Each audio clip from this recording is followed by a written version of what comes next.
Hi, this is Savannah Saunders from The Wonderful World of Dance, and I'm thrilled to be speaking with Pietra Mello Pittman, former Royal Ballet dancer and producer of Grammy Award-winning international sellout show Inala, a Zulu ballet. Hi Pietra. Hi Savannah. So lovely to speak to you. Here we are in your lounge room. Thank you for coming here. So I can see behind you you've got some mementos from both your ballet days at the Royal Ballet and also your Inala, current future. That's right, this one was a gift for my last performance signed by the company, and this is the poster for the world premiere of Inala from Edinburgh International Festival 2014. So, well, let's talk about it. Inala, the Zulu ballet, which is amazing. I've seen it. I think it's incredible. Tell us about Inala. Inala is an amazing show that fuses classical ballet and contemporary dance with Zulu traditions, and what makes it not a ballet is that there are these 10 incredible South African singers singing in Zulu, and for the relaunch this year we have Soweto Gospel Choir, which is a first to have women in the show, and it just sounds incredible. In rehearsals we've been just feel it hits you, and Ladysmith Blackman Bazo were the originating choir, and that's an all-male Zulu singing a cappella choir, and now with the gospel feelings and sounds and the women, it's taking it to a whole new place. Ella, my business partner and the composer, says that Soweto Gospel Choir are just a fraction ahead of the beat, and actually Ladysmith Blackman Bazo are always sort of a tiny fraction behind, and that's she thinks the reason behind it just feels sort of more energetic. So let's go back, because as you mentioned with the poster there, you first created with Ella Inala in 2014. You were with the Royal Ballet at the time, so tell us about the inspiration. How did something so unique and what has become quite a groundbreaking piece of work, how did it come to being? Yeah, what was the inspiration?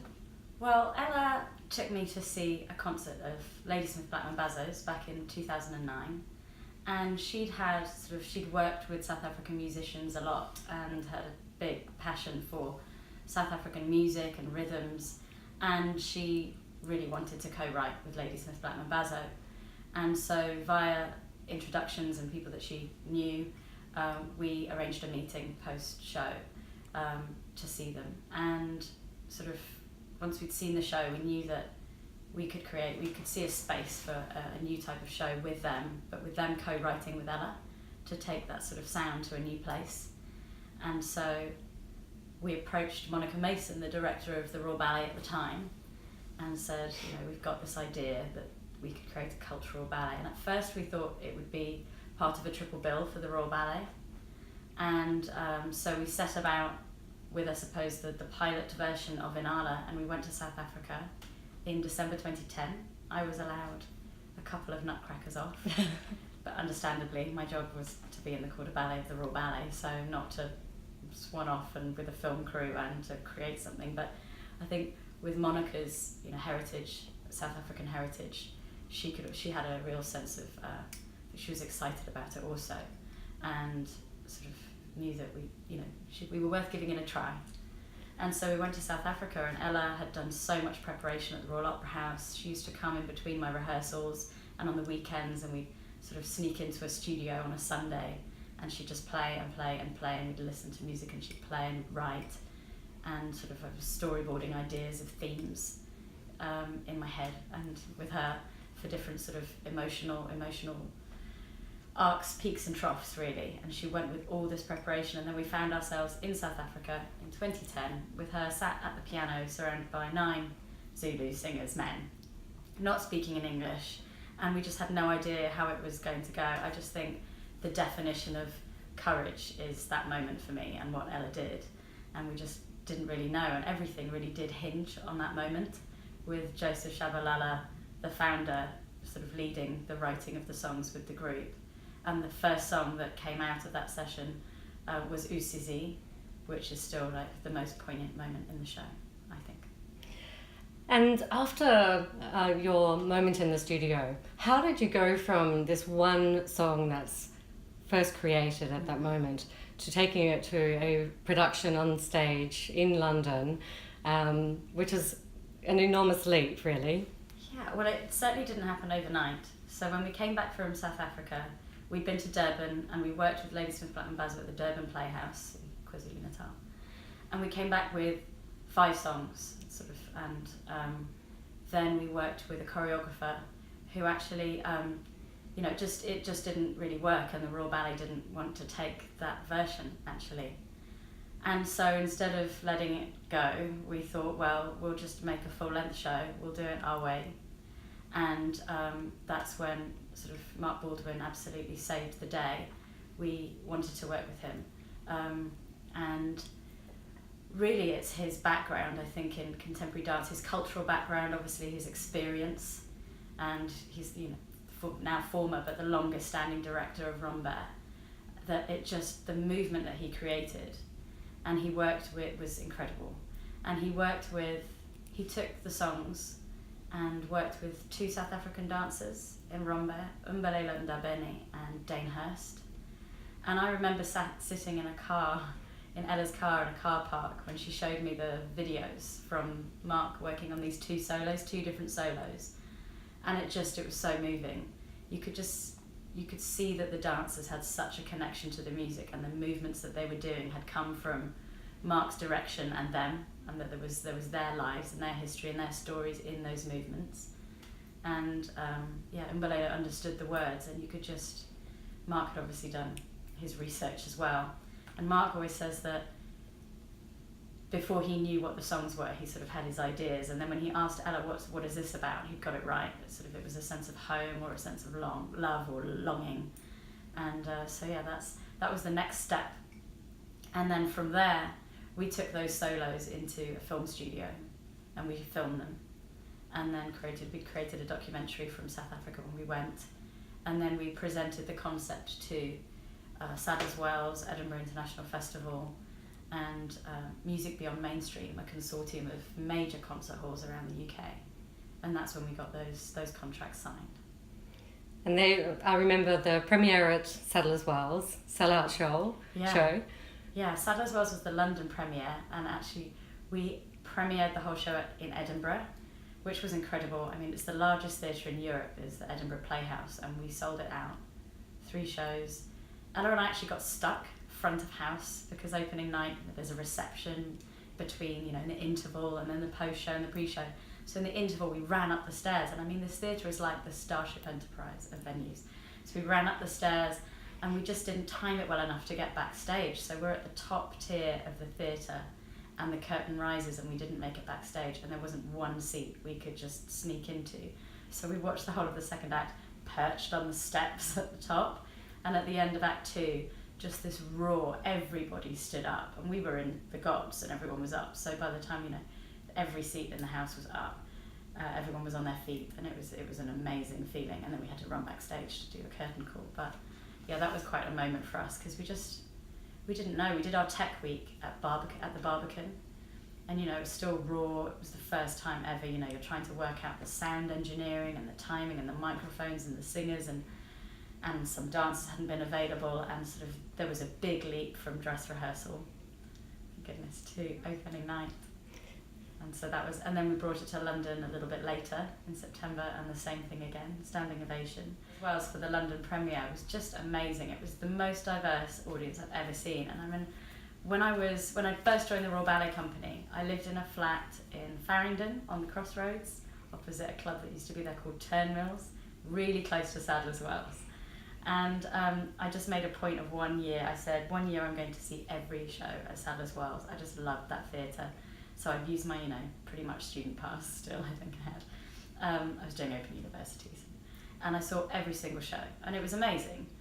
But definitely sort of segmented audiences, I would say. Definitely predominantly white.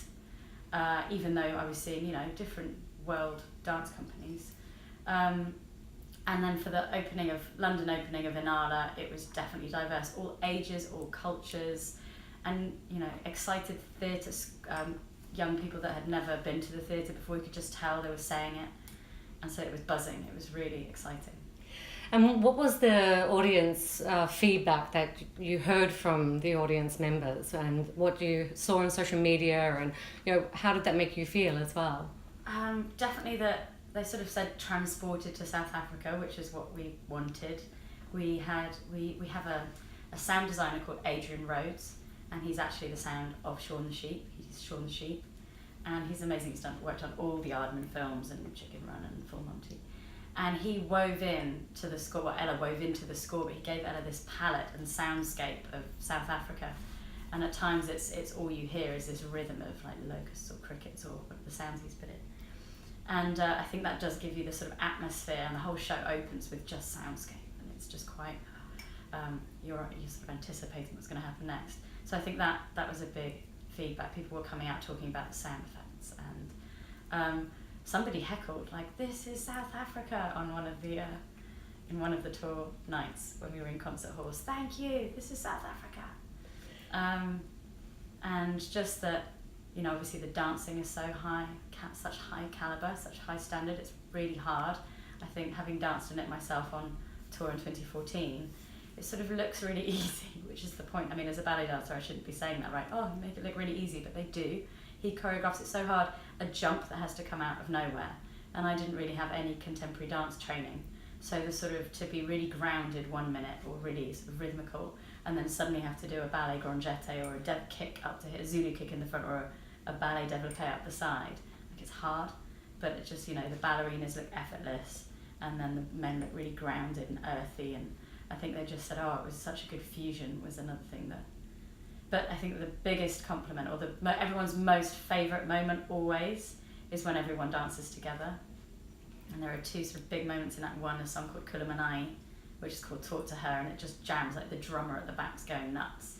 And then everyone comes forward at the end and does a pansula, the pansula together, which, you know, singers are at the front and dancers are, you know, doing their best to style it out, and but the singers just take over at that moment, and that's definitely my favourite feel-good moment. It is a very moving and uplifting experience. You certainly walk out feeling like you have been transported to South Africa, and you feel like you have really been involved in something very special, in fact. But it's been 5 years since that moment, or those moments in Edinburgh and London. Yeah. Tell us about what's been going on over the last 5 years for you then. Oh wow, for me over the last 5 years, we've done 2 tours of Inala. So after Inala opened in 2014, it was invited on the Royal Variety performance, so we did an excerpt there. That was incredible. And then 2015, we did a co-production with Ambassador Theatre Group and sort of tripled the touring, and then took the show to Russia to take part in the Chekhov International Festival, and that was amazing. We had to think about actually taking the show to Russia. It was a time, you know, there were lots of sort of documentaries on the television about, you know, racist, homophobic police, and it was a bit sort of, we had to consider the safety of the company. You know, it is a predominantly black company, and, you know, we're certainly not homophobic here in London, and the sort of gender or sexual interests of our cast are not something we even care about. It's irrelevant, and so we were having to think about that.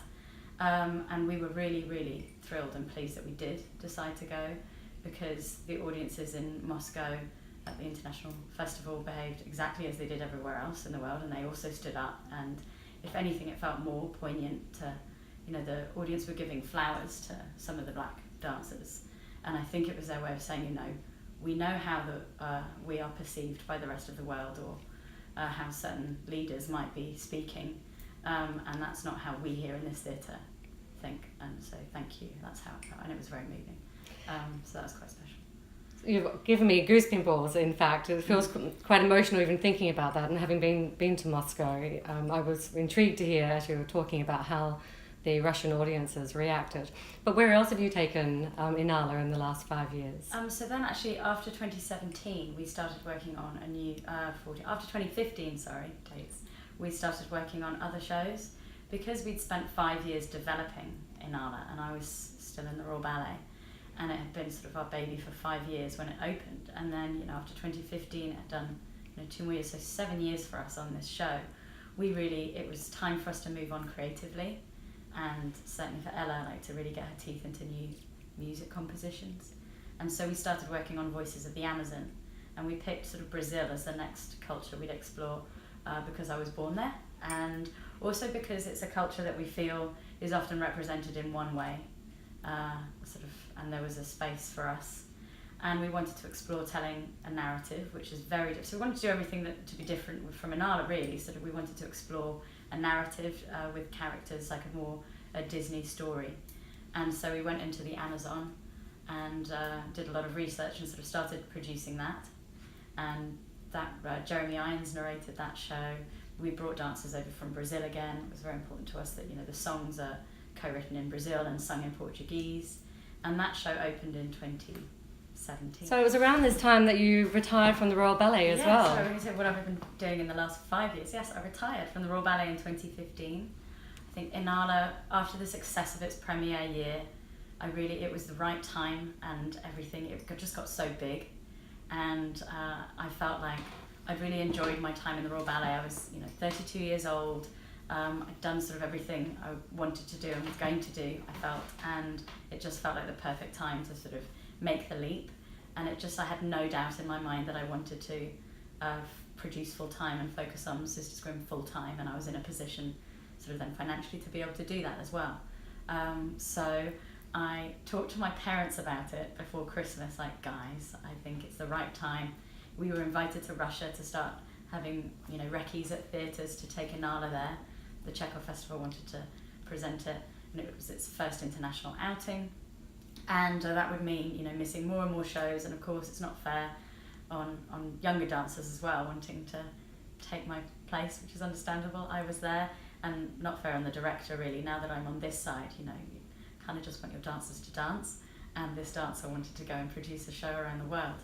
But Kevin O'Hare, the director, was incredibly supportive and allowed me to go to Russia to do a recce, but it sort of just really made me think that really it felt like the right time. And then when I looked at the calendar, and you have to give 3 months notice, 3 months in January would have been the last Swan Lake, and it just felt like the perfect moment. It was a show for me that, I loved, but it had also been a really traumatic show in my career because I had a really bad neck injury, neck injuries, and it was always the show that was the most painful.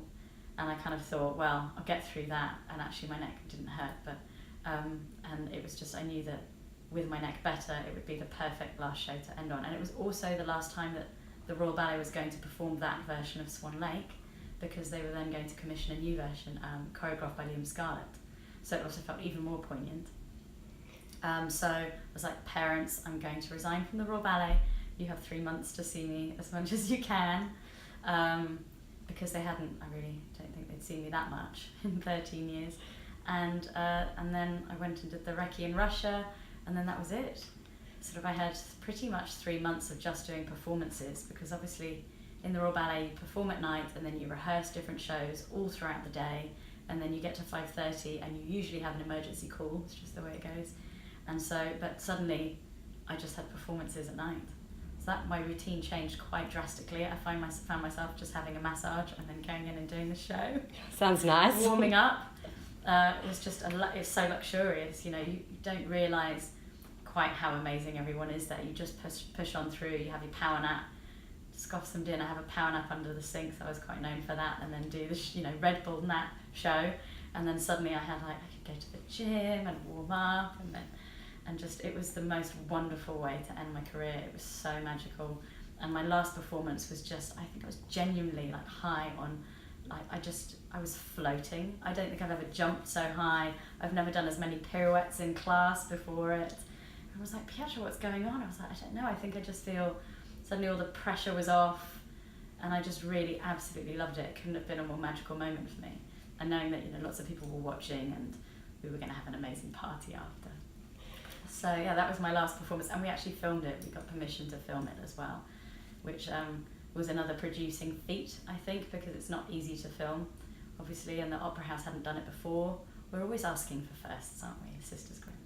And so we had to get permission. We couldn't film the crew, we couldn't record the orchestra, so we found a recording that was very similar tempo and sounded exactly the same version from a recording in Prague. And Julieta Verden-Rowe, signed a contract. We signed a contract with the Opera House, and we made a film called The Last Dance. And it's beautiful. It's not been released yet, but... When's it going to be released? Well, watch this space. Oh. We did the first pass, and I thought, oh, my voice is really... I hadn't really done any sort of voiceover monologue stuff, and my voice is pretty low anyway. I thought, I sound pretty low.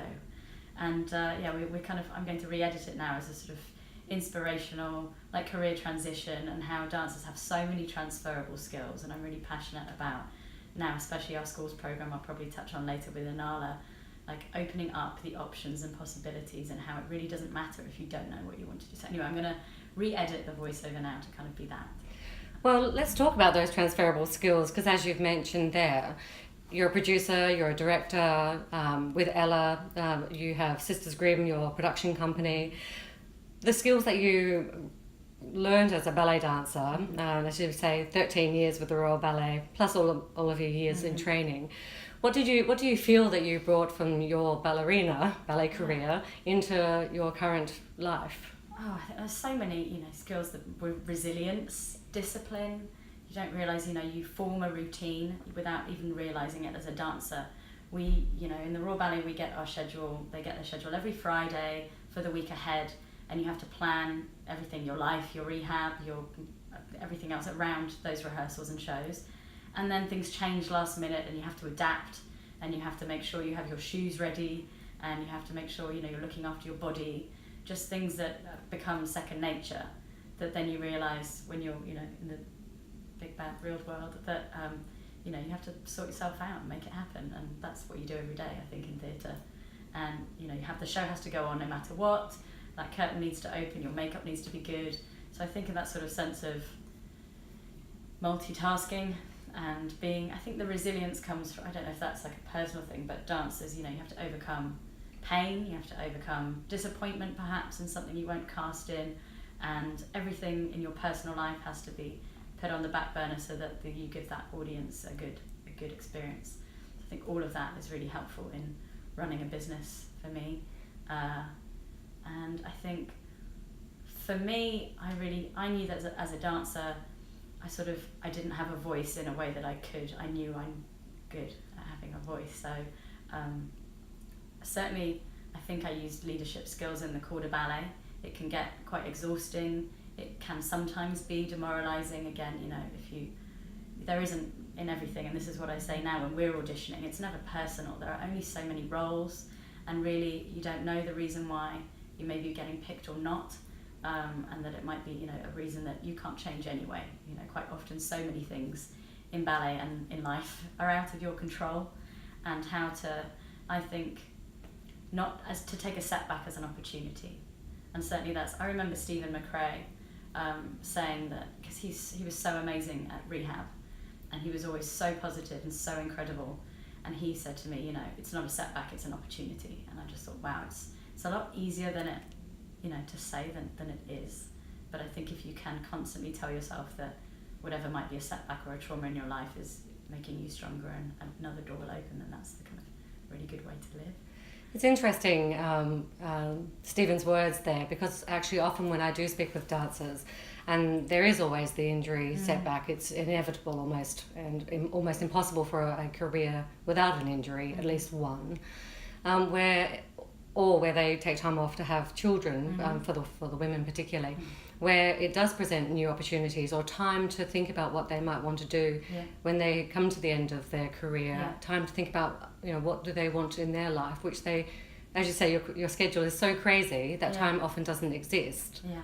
Yeah. And suddenly when you're faced with that time, you can sort of feel lost and overwhelmed, and you only become a dancer to dance, and then suddenly you're, debilitated by whatever it is, and it's incredibly frustrating and sad, and you can get depressed because you're dealing with pain and emotions, and you can't maybe exercise so much, so your endorphins are dropping. Like, it's completely understandable. It's quite a depressing time, and there are lots of different ways you can get help to deal with it, but sometimes it is just difficult. But I think it's when you realise how much of a gift time is that I think that's the biggest lesson, and it's to listen to your body and realign it. I always used to beg to be on the other side of swans sometimes, because you literally do just do everything one-sided, or you have your good leg and your body's become super imbalanced, and you can do loads of Pilates and yoga, but when you're bashing out so many shows, you just want to sleep. Like, the thought of icing and stretching is just, some people were really good at that, and I just needed to go to bed or have a beer. So I think at the time it was really good to just think ahead, think about now, be more present, and try and think about, I think what you're going to do is a thing that I was always really aware of, almost too much. So do you have any regrets? I'm like, no, but actually, I wonder if the minute I joined the company, I was almost already panicking about the next step. I knew it was such a short career, and I didn't have any money, come from money, so I thought, what am I going to do? And I think everything I did along the way almost confirmed that I didn't want to do that, rather than suddenly being the light bulb moment. But all along the way I was producing, and then I met Ella, and I was like, we can really do something quite big. And you've done something huge, not just big, quite extraordinary. You're resetting Inala, I don't know if that's the right way to say, relaunching Inala. Tell us about the changes that you have made and what audiences may see. Oh, well, I think firstly it couldn't be a more poignant time to be relaunching Inala. The opening night was the day after Brexit, if it happens, and certainly the world feels like a bit of a funny place now, with super extreme thoughts, but very public in a way that is sort of upsetting, I find. I think everyone does. And so to have this show that really is more than just a ballet or a musical, or it really represents so much more, and you feel it, sort of this, you try and come up with these taglines for shows, but it really is like this celebration of diversity in a way that you just can't imagine. It just does it, you just see it, everyone's working together and enjoying the same space. As the point of the show was to show that, these people, Zulu singers and these raw ballet dancers and these white people and black, all different colours and races, can share the same space, and so can the audience. And so it's a very poignant, right time to be relaunching it. It feels incredibly exciting. But then the changes, we didn't want to just relaunch the old show, even though it was amazing. So the biggest addition is women in the choir, Soweto Gospel Choir. Gospel choirs in nature obviously have women in them. And so that's a major change. I don't think we even thought it would be as major as it is. It sounds so warm and vibrant, and obviously a women's voice, so that's amazing. It sort of just changes the harmonies and takes them to another place. Mark says it makes it an eye-tingling sound. Like, you just cry. Like the sad moments feel even more traumatic, because we do take the audience down a notch and then lift you back up. And then also the cast, we're joined by some of the original cast, which is amazing. Ashley Wilson, beautiful South African ballerina, tall, the longest legs and most beautiful hands I've ever seen. And Adeline Stanley, a Singaporean dancer who was actually a recipient of a scholarship in Singapore to train at Rambert, and we gave her a contract in her third year. And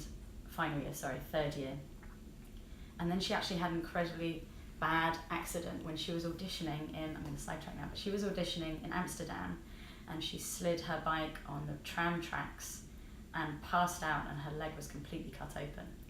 And she was found by a nun on Christmas Day.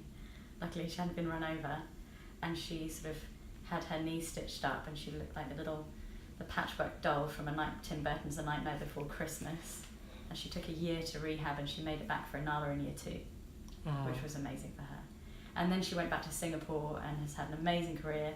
And so now we're so thrilled that she can be in the relaunch, because we're taking the show to Singapore as well. And she is just, even stronger. She's married, everyone, it's quite some time since she was a student, and it's just, it's amazing to have her back in the show. And Shariah Johnson has had an incredible career. Again, we contracted her. She was in Rambert School. She's performed in Rambert Company, Richard Alston, incredibly strong dancer. And then we have a new cast. So Nafisa Baba, who was the BBC Young Dancer winner, the most recent winner, incredibly strong British dancer. So exciting to see her perform. And so Mark Baldwin works with old and new cast and singers, but he's adapting everything really. He's changing it. Obviously he's changed as a choreographer. There are things he wants to adapt and improve. And also, these new bodies, these new talents, he wants them to shine. And so he's working with them and sort of tweaking, but also changing and re-choreographing. And the same with the singers.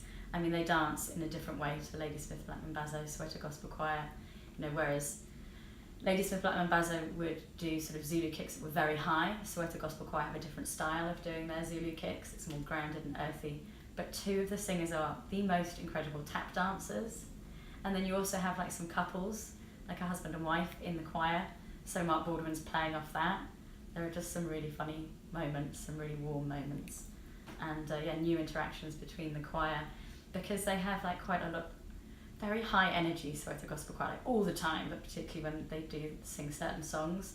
Mark Baldwin says, they're going to have a picnic now.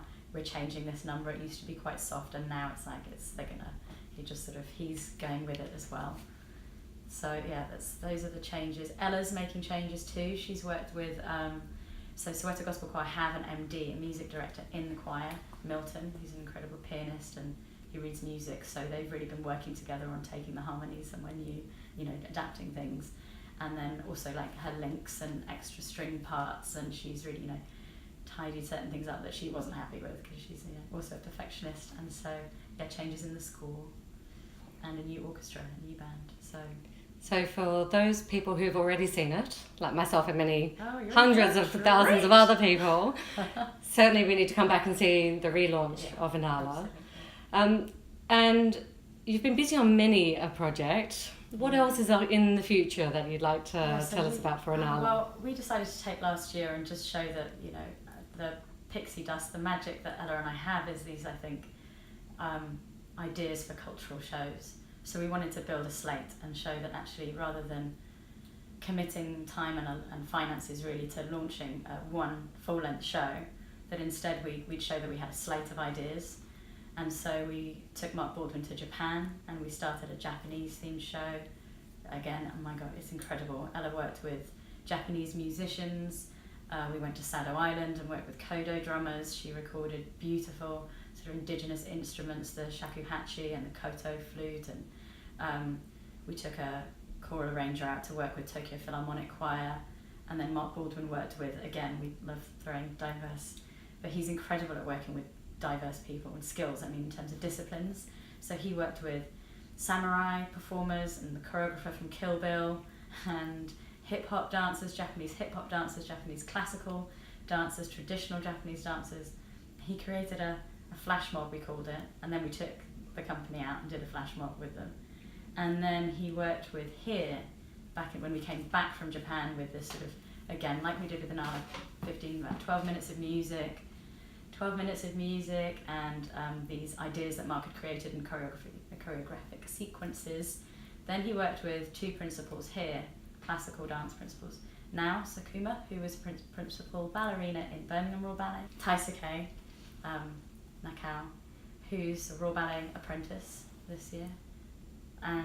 Last year, sorry, the time's flown, we're now in 2019. He created two principal solos for them. And then he worked with 15 Japanese students from Rombair. They had literally it was sort of an unprecedented amount of Japanese students, I think 12 of which were in the first year, and they just got off the plane. They'd just been in the country 2 weeks.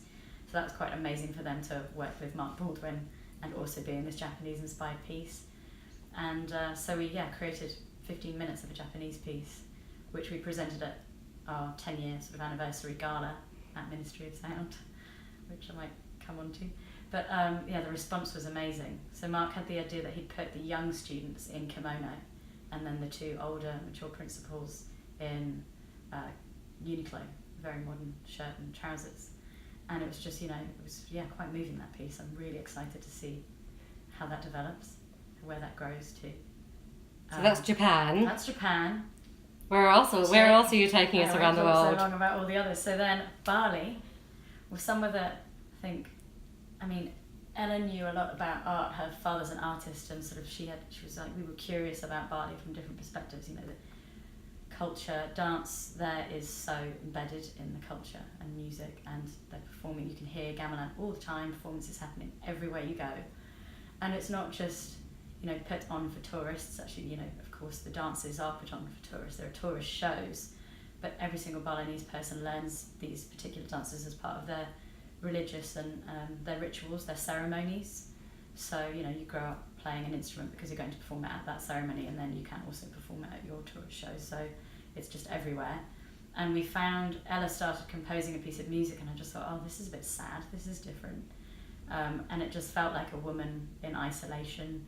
And I sort of imagined the woman in isolation, and then researching, we came across, and we obviously knew about Rangda, their witch.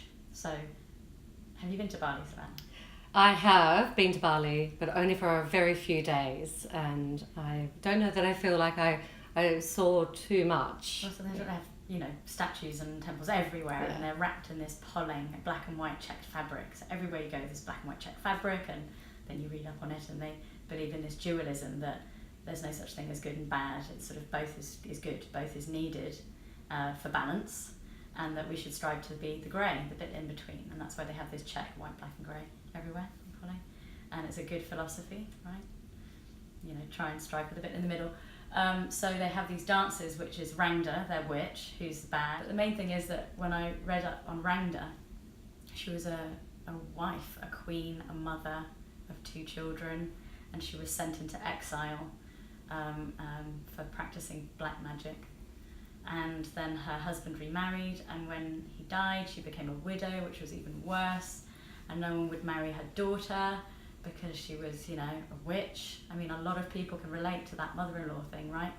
So anyway, it just felt all very, you know, it's very real, all really relatable, and the idea of revenge and female revenge also felt very current and a topic we wanted to tell her, you know, speak to.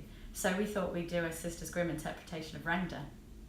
And it started with a woman in exile, with this person alone. This music was perfect, and it sort of started from there, and we storyboarded 5 scenes of her story. She was so angry that she raised an army of the dead and rained down hell, disease and destruction on her son and the nation. And she manipulated her daughter to go to graveyards and dig up the bodies of dead babies to use in her black magic. So Very dark. It's like a great Halloween show too. Yeah, it's dark. And we approached James Cousins to choreograph that, and he did a 30-minute narrative on it. Just amazing. Big stage. It needs a big stage. We filmed it, and the movement is, you know, very big contemporary dance sequences that, you know, the zombie army is incredibly powerful. And he explored, we always have to have live singing in Sisters Grimm shows, but we wanted a more intimate narrative show. It's our first sort of narrative, well, second narrative, but anyway. He took a singer and a dancer to play Rangda. And yeah, fantastic. We brought over a Balinese performer, Yasmin Bon. Sorry if I've said your name wrong, Yasmin. And she was, she's just amazing contemporary dancer and classical, just beautiful. And yeah, James Cousins, so that's the Balinese one. It sounds like Inala is your future. Yeah, and you have a lot to contend with for the next few years if they become productions as big as the original Inala or Voices of the Amazon. That is really the next several years of your life sort of mapped out. Do you feel that? Well, I think we have a 5-year business plan. Obviously, we have our huge vision of being the next sort of Disney scale enterprise. Sort of people say, you know, what Cirque du Soleil do with circus, we do with cultures. You know, we create these culturally themed spectacles, and we have a slate of works in development, from a Japanese piece, a Balinese piece, a Nordic inspired piece. Wow. And of course, Voices of the Amazon and Inala are our full-length works. We have the World Show, which is, you know, a combination of all the different pieces. We have a Chinese show on the cards and an Arabic-inspired show on the cards too. So it's a really exciting place to be. But of course, relaunching Inala and getting that world tour going year on year is absolutely our priority. But also, Voices of the Amazon has been programmed in Japan. This is, you know, fresh this week, confirmation that there's a, you know, new theatre in Osaka, and Voices of the Amazon, the trailer is there and online, and we're looking to take the show there at the end of this year.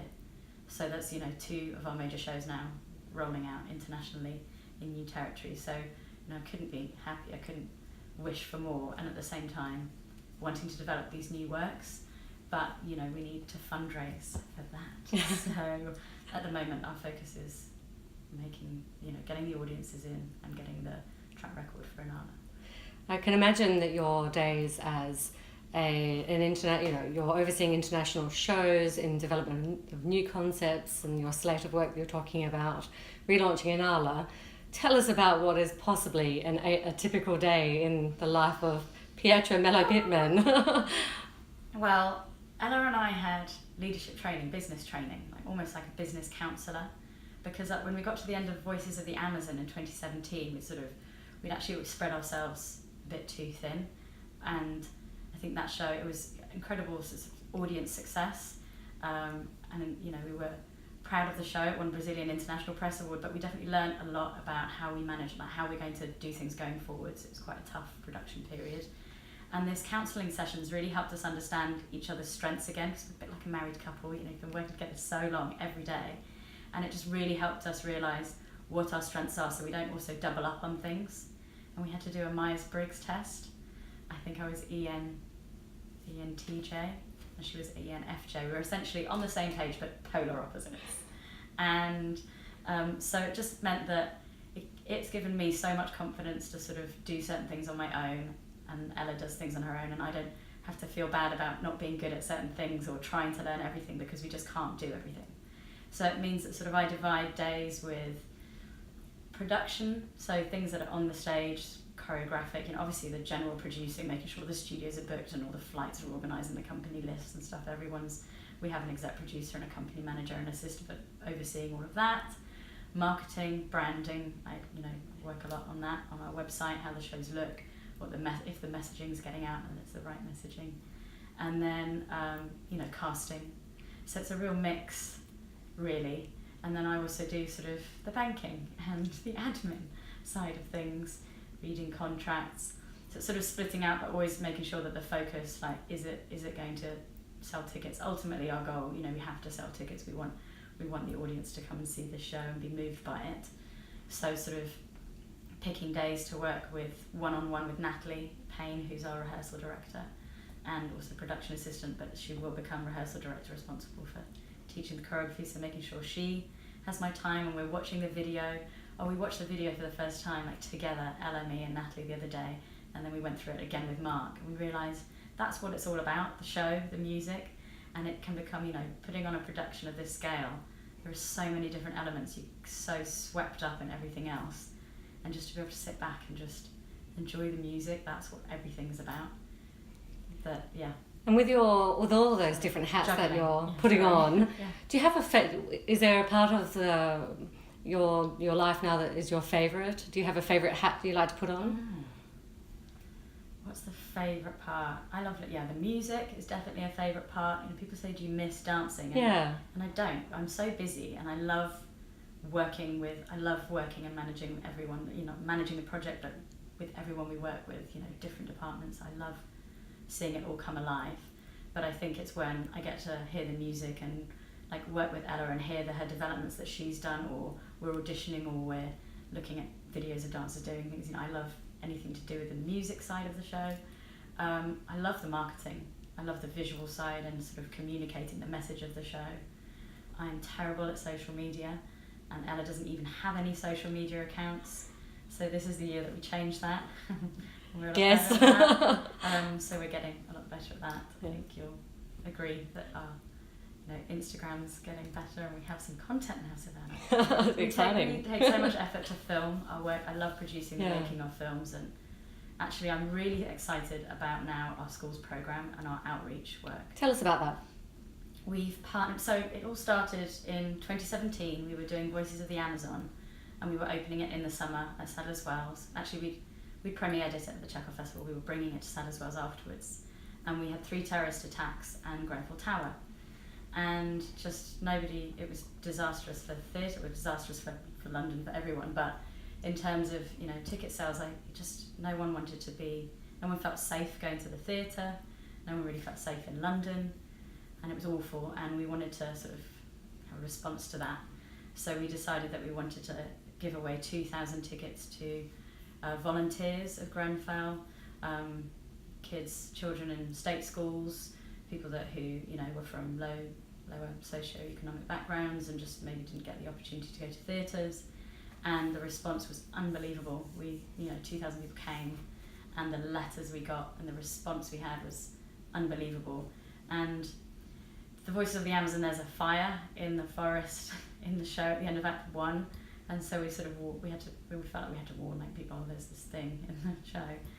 And the letters we got back, because it's still like a beautiful family show, the letters we got, like highlighting that point from the Red Cross volunteers, was so moving, so amazing, and saying that, you know, it was a beautiful way for them to engage, and it wasn't, you know, traumatic, it was sad, but it was more things like that should exist for people to be able to release their emotions, but also talk about certain topics.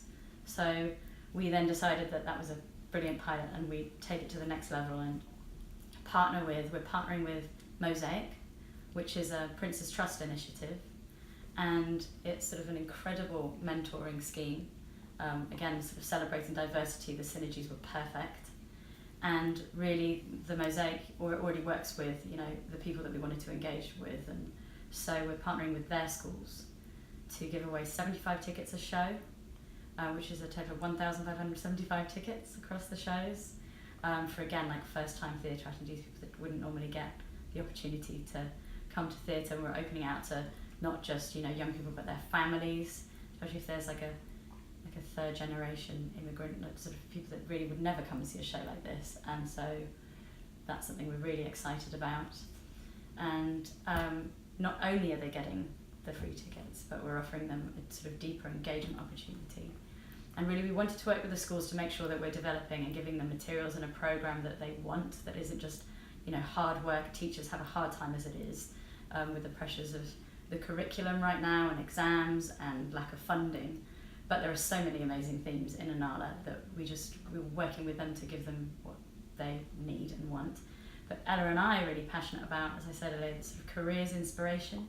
Neither of us went to university. You know, she's a composer, I was a ballerina. I studied a bit of Open University, but, you know, we don't come from a background of business training, and we wanted to sort of highlight and spotlight all the different careers in theatre, not just, you know, the performers or the Grammy-nominated composers like Ella, or the ballerinas, former ballerinas, but all the jobs. And there are so many, you know, theatre, the West End is always economically successful, and even when, you know, when the pound drops, tourism increases, and really it's arts and entertainment that is the, you know, brings a lot of money to the UK, and there are so many jobs involved in theatre and around dance and the arts, and we just wanted to spotlight that in a cool, unique way, you know, by getting every single person that's working for Sisters Grimm, for starters, to tell us how they got there, whether they'd recommend the path that they took to get there, whether they were bullied and how they dealt with any setbacks along the way,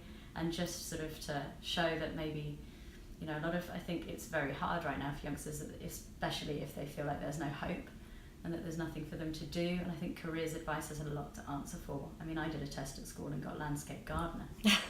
So I think, you know, no, jokes aside, I think it is quite tough, and there's a focus on STEM, which is very important, but there's also a lot of other things you can do, and I think if people maybe get some ideas of, you know, I could be a sound engineer, I could work in the sound team, I could be a lighting person, I could be a workshop leader and a social, you know, a schools program developer. You know, actually quite a few of our heads of department were former dancers, so that's also another thing, you know, career transition advice as well. But yeah, so that's something we're really excited about.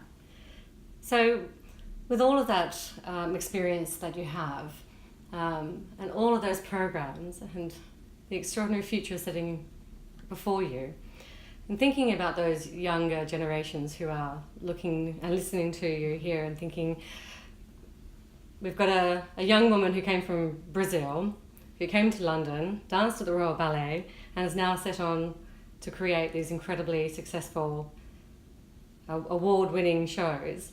What advice would you give to those younger, aspiring artists who want to follow in your footsteps? Well, certainly don't give up. I didn't get into White Lodge, and then I got into the Royal Ballet Senior School, and I I did classes after academic school. I did all my GCSEs and all my A-levels, so I had a fallback, but really I could have stopped. I tried point shoes on at 8 and it was too painful, I didn't try again for another 4 years. So I think don't give up. If it's something you want to do, stick at it. But also find mentors are good to find, but somebody that you can see that you want to be like, and then see how you could get there. And you don't always have to take the conventional route there, and you certainly don't have to go to university. And if you feel like school isn't for you, then that's okay too. You can start an internship, you can find different ways. There are lots of different support and schemes out there. And now with the internet, you can do a lot of digging and research online. So really find someone and try and shadow them if you're inspired by what they do. And certainly for dancers out there wanting to get into dance, try everything. I think you need to do every dance style, do a class in every dance style, because it's only going to help you and enrich your movement vocabulary. And I'm particularly passionate about contemporary dance, but I always had a classical ballet. I only had sort of a classical ballet training. I did some jazz and tap and modern stuff, and I loved musicals. But with my ballet school training, it's a very niche training. And I wasn't very good at contemporary dance in my first and second year at ballet school. But I would say go out there and do as many other different dance styles as you can as a performer. That's great advice. Well, looking forward to the relaunch of Inala. Thank you. Everyone, go check out, buy your tickets, inala.co.uk. Thank you so much, Pietra. Thank you so much, Savannah. I look forward to seeing you at the show.